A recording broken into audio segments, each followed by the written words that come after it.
السلام علیکم دوستو، خوش آمدید ہماری یوٹیوب چینل پر۔ پچھلی ویڈیو میں ہم نے آپ کو باب المندب اسٹریٹ کے بارے میں بتایا تھا، جو کہ دنیا کے 50% آئل اور گیس کی تجارت کا راستہ ہے۔ یہی ایشیا اور مڈل ایسٹ کو یورپ اور افریقہ سے کنیکٹ کرتا ہے، جو کہ باب المندب اسٹریٹ سے گزرتا ہے۔ یہ اسٹریٹ دو ممالک یمن اور جبوتی کے درمیان ہے۔ پچھلی ویڈیو میں آپ نے جبوتی کنٹری کا نام تو سنا تھا، لیکن آج ہم آپ کو اس کے بارے میں کمپلیٹ انفارمیشن دیں گے۔ بیسیکلی جبوتی افریقہ کے کونے پر صرف 10 لاکھ لوگوں پر مشتمل چھوٹا سا کنٹری ہے، جو کہ باب المندب اسٹریٹ کے اپوزٹ ساتھ یمن کے اپوزٹ سائیڈ پر ہے۔ یہ کنٹری ہے تو چھوٹا، لیکن اس کی لوکیشن ایسی ہے کہ یہاں پر دنیا کی بڑی سپر پاورز کی ملٹری بیسز ہے۔ اس کا جیو پولیٹیکل ایریا ایسا ہے کہ جبوتی کا میپ دیکھیں تو یہاں پر امریکہ، فرانس، جاپان، اٹلی اور سات سمندر کے فرانس کی نیول بیسز ہیں۔ جرمن اور اسپینش کی فوجی کیمپس بھی یہاں پر موجود ہیں۔ یہاں پر چائنا کی بہت بڑی نیول بیس ہے۔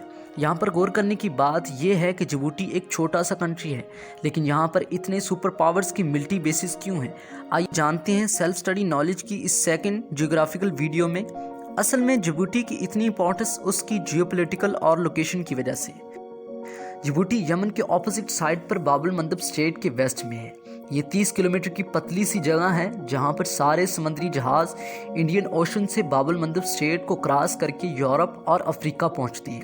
دوسری طرف مڈل ایسٹ کا 40 سے 45% تیل اور گیس کی تجارت جو یورپ تک پہنچتی ہے، وہ اسٹریٹ آف ہارموز سے نکل کر یہی راستے سے ہو کر یورپ پہنچتی ہے۔ پرشین گلف کی ان کنٹریز کے پاس، جن میں ایران، عراق، کویت، سعودی عرب، UAE اور عمان ہیں، دنیا کے سب سے بڑے آئل اور نیچرل گیس کے ریزروز ہیں۔ پوری دنیا کے 50 سے 60% آئل اور 40% گیس کے ریزروز ان کنٹریز کے پاس ہیں۔ اسی لیے پرشین گلف دنیا کی 21ویں صدی کی سب سے زیادہ امپورٹنس اور جیو پولیٹیکل کنٹریز ہیں، بیکاز اس خطے پر دنیا کی آدھی سے زیادہ انرجی کی سپلائی ڈیپینڈنٹ ہے۔ ان کنٹریز سے بڑے بڑے بحری جہازوں میں تیل اور گیس لوڈ ہو کر 20 مائلز کی اسٹریٹ آف ہارموز سے ہو کر انڈین اوشن سے ایشیا، جن میں پاکستان، بھارت، بنگلہ دیش، جاپان، کوریا اور پھر عربین سی سے باب المندب اسٹریٹ سے ہو کر سوئز کنال کو کراس کر کے یورپ تک پہنچ۔ مگر جس کنٹری کے لیے یہ بہت امپورٹنٹ کی حامل ہے وہ سعودی عرب ہے، کیونکہ سعودی عرب ایک پیٹرو اسٹیٹ ہے جس کا 40% GDP آئل پر ڈیپینڈنٹ ہے۔ ادھر ایک اہم مسئلہ سعودی عرب اور ایران کے کانفلکٹس کا ہے۔ اسی مسئلے کو سامنے رکھتے ہوئے سعودی عرب نے ویسٹ سے ایسٹ تک پائپ لائن بچھائی ہے، لیکن یمن کے اندر شیعہ سنی کانفلکٹ کی وجہ سے اور یمن کے اندر حوثیوں کے قبضے کے بعد انہوں نے کئی بار پائپ لائن کو تباہ کرنے کی دھمکی دی ہے۔ سعودی عرب سنی طبقے کو سپورٹ کرتا ہے۔ یمنی حوثی کئی بار باب المندب اسٹریٹ کو بند کرنے کی دھمکی بھی دے چکے ہیں۔ یہی ریزن ہے کہ جبوتی کی سرحد پر دنیا کی بڑی سپر پاورز نے اپنے ملٹری بیسز بنا رکھے ہیں تاکہ کسی مسئلے کی صورت میں فوراً ایکشن لیا جا سکے۔